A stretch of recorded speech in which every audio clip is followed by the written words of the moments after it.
আজকে সকালবেলা ঠাকুমা আর আমি দুজন মিলে একসাথে বসে বসে শাক বাছছিলাম। ছোটবেলাতেও না আমি আমার ঠাকুমার সাথে বসে বসে শাক বাছতাম। তখন ঠাকুমা ইয়াং ছিল আর আমি অনেক ছোট ছিলাম, বাচ্চা ছিলাম। তখন ঠাকুমা ঝটাপট ঝটাপট শাকগুলো বাছতো আর আমি কিছুতেই বেঁচে উঠতে পারতাম না। এখন সময়টা ঠিক চেঞ্জ হয়ে গিয়ে ঠাকুমা যেহেতু বয়স হয়েছে, খুব ধীরে ধীরে শাক বাছছিল। আর আমার যেহেতু একটু এজ হয়েছে, তার জন্যে প্রাপ্তবয়স্ক বলে ঝটাপট ঝটাপট শাকগুলো বেছে কেটে নিচ্ছি। ঠাকুমা মাঝখানে থেমেই গেল, আমি এত তাড়াতাড়ি সব শাকগুলো এত তাড়াতাড়ি কেটে ফেললাম বলে। সময়ের খেলা, মানুষের পরিণত হওয়ার খেলা, যেটা আমি ছোট বয়সে করতে পারতাম না, ঠাকুমা ঝটাপট করতো, এখন ঠিক সময়টা তাই উল্টো হয়ে গেছে। Hello everyone, this is Ivy, welcome back to my channel ইসএস ডায়েরিজের নতুন সকালে তোমাদের সকলকে ওয়ার্ম ওয়েলকাম জানাই। আমি না ছোট বয়স থেকেই আমার ঠাকুমার খুব ন্যাওটা। আমার মা প্রথম থেকেই সার্ভিস করে, সে স্কুল টিচার ছিল, এবং আমার মা যেহেতু সার্ভিস করতো, বাইরে বেরিয়ে যেত, আমার ঠাকুমার কাছেই আমি মানুষ। ছোটবেলা থেকে ঠাকুমার কাছেই থাকতাম, ঠাকুমার কাছেই বসতাম, ঠাকুমার কাছেই খেতাম, শুতাম, সমস্ত কিছু। তাই ঠাকুমার একটু বেশিই ন্যাওটা ছিলাম। আমার বাবারা হচ্ছে দু ভাই।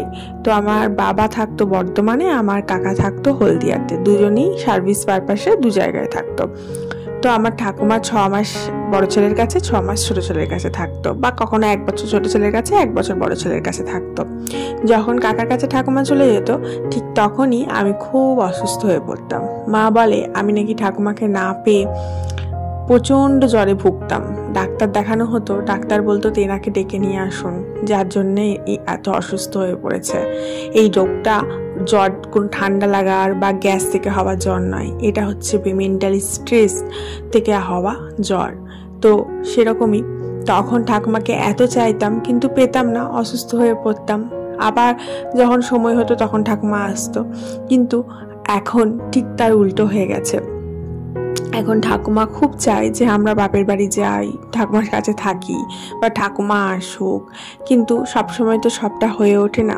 কোনোটা পারিবারিক চাপ, কোনোটা সংসারের প্রেশার, ছোট বাচ্চার বড় হয়ে ওঠা, তার স্কুল, তার পড়াশোনা, নিজেদের কাজকর্ম, সমস্ত কিছুর চাপে সমস্ত সময়টা তার ঠাকুমার কাছে থাকতে পারি না। তো সময় হচ্ছে পরিবর্তনশীল, কোনো মানুষের সময় একরকম যায় না।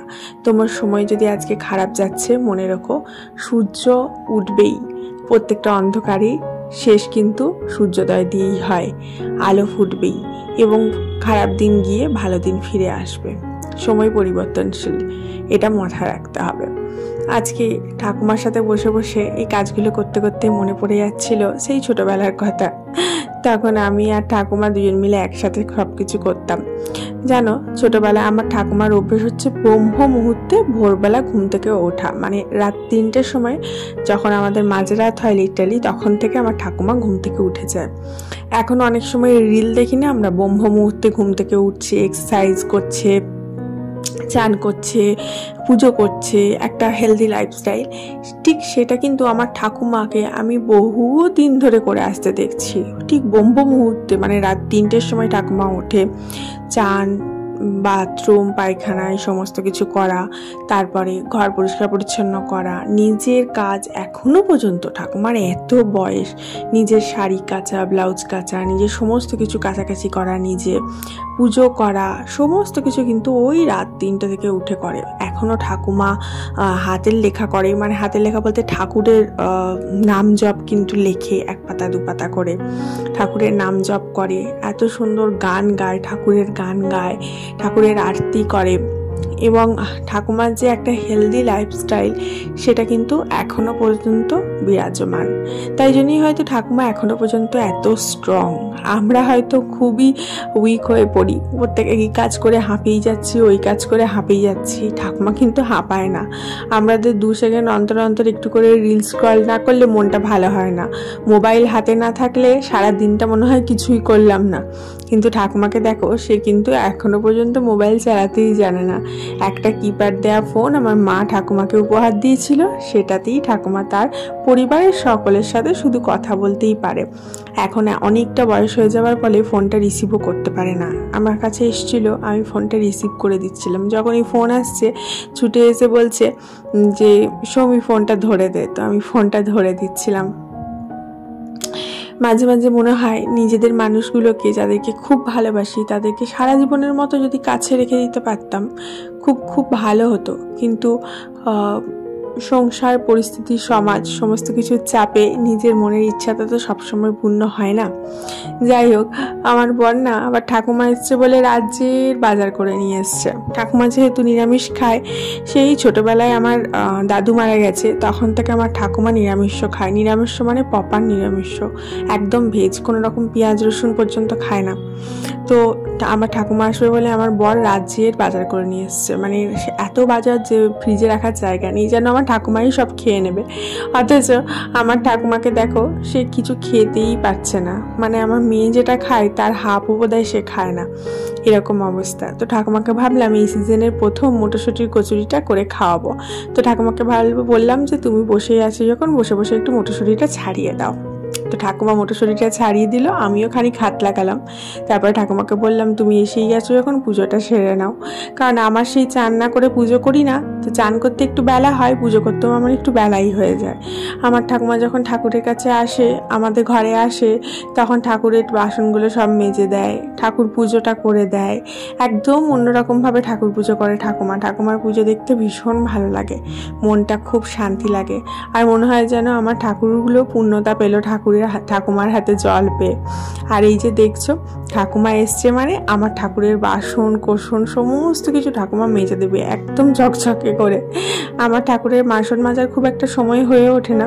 আর যেহেতু পিতলের জিনিস, ওগুলো একটু তেঁতুল, লেবু এই সমস্ত দিয়ে মাজতে হয়, তো সেগুলো কিন্তু আমার ঠাকুমা খুব ভালো পারে এবং আমাকে বলে এটা করবি ওটা করবি। যেমন দেখো, চা পাতাগুলো আমি সবসময় তো দেওয়ার সময় পাই না, তো আমাকে বলছে অনেকদিন চা পাতা দিসনি, দেখছি মাটিগুলো হয়ে রয়েছে, চা পাতাগুলো দিয়ে দেখা ধুয়ে। তো আমি এখন চা পাতাগুলো দিতে এসেছি। আমার ঘরের যে গাছগুলো দেখতে পাচ্ছ, ম্যাক্সিমাম গাছ আমার ঠাকুমা লাগিয়ে দিয়েছিল। ঠাকুমা আসবে, এতটুকু বসে থাকে না ঠাকুমা, এসে বলবে যে মাটিগুলো কুড়ে দিই। একটা খুন্তি নেবে, খুন্তি নিয়ে মাটিগুলো কুড়তে লেগে যাবে। আমার কিন্তু মাটি কুড়োনি আছে, কিন্তু সে তাতে অভ্যস্ত নয়, সে কিন্তু সেই খুন্তি দিয়েই কুড়তে অভ্যস্ত। এদিকে আমার মেয়ে স্কুল থেকে এসছে, তাকে বলেছি বম্মা আসে, গোটা ঘরে খুঁজে বেড়াচ্ছে। ব্যাগ ফ্যাগ রাখার নাম নেই, কি খুঁজছিস? কি খুঁজছিস কি সেটা তো বলবি আমাকে। আরে কি খুঁজছিস বল। বম আসেনি তো, ওটা তোর বাবা নিয়ে এসছে। তো ঠাম্মি দাদুরা যাবে না আজকে, পুরী যাবে না, ওই জন্য। হ্যাঁ, ঠাম্মি শাড়ি ওগুলো তো দেখ, ঘরে কোথাও নেই তো, তুই দেখ খুঁজে।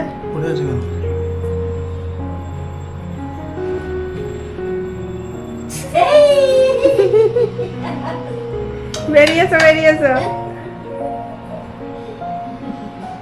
বেরিয়েছো।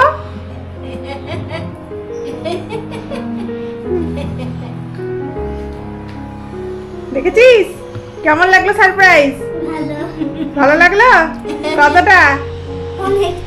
কটা হামু দিলি আমাকে? কটা হামু দিলি?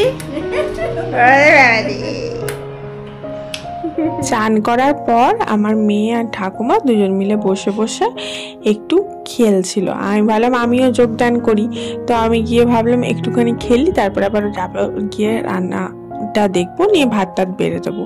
তো একটু বসেছি খেলতে, তো একটু খেললে কি আর হবে, একটু খেলতে খেলতে বেশ মজা লেগে গেল। তখন বসে পড়লাম আরও ভালো করে মজিয়ে সবাই মিলে একসাথে খেলবো বলে। বাবা এলে আমার মেয়ে খুব সঙ্গী পায় খেলবার, বসে বসে খেলে, গল্প করে। আমার ঠাকুমা অনেক ভালো ভালো গল্প জানে, আমার ঠাকুমা বসে বসে গল্প শোনায় ওকেও, আর ও গল্প শোনে, মোরাল স্টোরি যেগুলো হয় ছোটদের সেগুলো। আমার মনে পড়ে ছোটবেলায় আমি বলতাম ঠাকুমাকে, ঠাকুমা গল্প শোনাও, ঠাকুমা গল্প বলতো আর আমরা ভাত খেতাম। কখনো কখনো আমি আর আমার ভাই তো বাঁদরে পরিণত হতাম, ঠাকুমা এক গাছ করে ভাত দিত আর আমরা লুকিয়ে পড়তাম, এসে আবার এক গাছ করে ভাত খেতাম। এখন আমার মেয়ে সেই গল্প শুনছে ঠাকুমার কাছে, ঠাকুমা ঘুম পাড়িয়ে দেয় ওকে গল্প শোনাতে শোনাতে। ঠাকুমা ওর সাথে গল্প করতে করতে অনেক সময় কাটায়। আজকে আমার না সকাল থেকে প্রচুর কাজের চাপ। ঠাকুমার জন্য নিরামিষ রান্না করেছি, আবার ওদিকে আমার শ্বশুর শাশুড়ি পুরী যাচ্ছে, তাদের জন্য রাতের ডিনারটাও প্যাক করেছি। তো সব মিলিয়ে আজকে আমার কাজের চাপটা খুব বেশি ছিল। তো আমি শ্বশুর শাশুড়ির জন্য যে আলুর দম করেছিলাম সেটাই আমাদের বেশি করে করেছিলাম, নিরামিষ আলুর দম, সেটাই আমাদের জন্য রেখেছি খাবার জন্য। তো এখন আমি রেডি হয়েছি, আমরা সবাই মিলে যাব শ্বশুর শাশুড়িকে টাটা করতে, কারণ তারা পুরী বেরোচ্ছে, তাদেরকে তুলে দিয়ে আসবো গাড়িতে। তারপরে এসে আমরা লাঞ্চ করব। ঠাকুমা একটু তাড়াতাড়ি খায়, কারণ আমার বাপের বাড়িতে খাওয়া দাওয়া শোয়া সব টাইম টু টাইম হয়, একটু তাড়াতাড়ি হয়। তো আজকে যেহেতু শ্বশুর শাশুড়িকে বাই করতে যাব, তার জন্য একটু লেট হয়ে গেল। যাই হোক, ফাইনালি আমি গরম গরম ফুলুরি কটা ভেজে খেতে দিয়ে দিয়েছি। আজকে লাঞ্চের মেনু একদম সিম্পল, কিন্তু সব নিরামিষ। ওইদিকে আলুর দম ছিল ধনেপাতা দিয়ে, একটা ঢ্যাঁড়স ভাজা করেছিলাম লম্বা লম্বা করে চিড়ে, আর এদিকে ছিল পালং শাকের তরকারি, গাজর শিম বেগুন সমস্ত কিছু দিয়ে। আর ঠাকুমাকে দিয়েছিলাম ঘি, গন্ধরাজ লেবু, কাঁচা লঙ্কা। এদিকে ছিল চাটনি, আর এদিকে ছিল ফুলুরি মানে বেসনের বড়া, আর তার সাথে ছিল দই। আর আমাদের জন্যে আলাদা করে মাছ ঝালটা করেছিলাম, পমফ্রেট মাছ নিয়ে এসেছিলো হাজব্যান্ড মশাই, সেটা দিয়ে ঝাল করেছিলাম। এই ছিল আজকে সিম্পল মেনু। চেষ্টা করেছি সমস্ত কিছুই রাখার, শুধু ডালটা করিনি, কারণ ঠাকুমা না ডাল খায় না, ঝোলা ঝোলা একটু তরকারি খেলেই ঠাকুমার হয়ে যায়, মানে একটু শুকনো শুকনো খেতে পছন্দ করে। আমার মেয়ে যেমন শুকনো শুকনো খেতে পছন্দ করে, আমি যেমন পছন্দ করি, বলতে পারো ঠাকুমার কাছ থেকেই হয়তো আমি আর আমার মেয়ে দুটো পেয়েছি। আমরা কিন্তু একদমই ডাল খেতে পছন্দ করি না, ডালটা খেতে পছন্দ করে আমার বর, সে চাপ ডাল চুমকে চুমকে খায়, আমি আর আমার মেয়েও একদম পছন্দ করি না। তো ঠাকুমা এখানে লাঞ্চ করছে, তার সাথে মেয়েকেও দিয়ে দিয়েছি, সেও লাঞ্চ করছে। মা এলে সে নিজে হাতে খায়, তাকে আমাকে খাইয়ে দিতে হয় না, জানো তো। দুজন মিলে একসাথে খেতে বসেছে, দুজন মিলে একসাথে খাবে, তারপরে আস্তে আস্তে গল্প শুনবে, একটু ব্যালকনিতে ঘুরবে, তারপরে একটু শুয়ে রেস্ট নেবে। আর তারপরে আমি খেতে বসেছিলাম, ওদের দুজনে খাওয়া হলে তারপরে আমরা খেতে বসেছিলাম। আর ঠাকুমা যখন আসে তখন আমাকে মেয়ের কিছুই দেখতে হয় না, যদিও ঠাকুমা দীর্ঘ 6 মাস পর পর আসে, বা কখনো কখনো 1 বছর হয়ে যায়, কারণ ওই যে বললাম কখনো কাকার বাড়িতে থাকে, কখনো এখানে থাকে।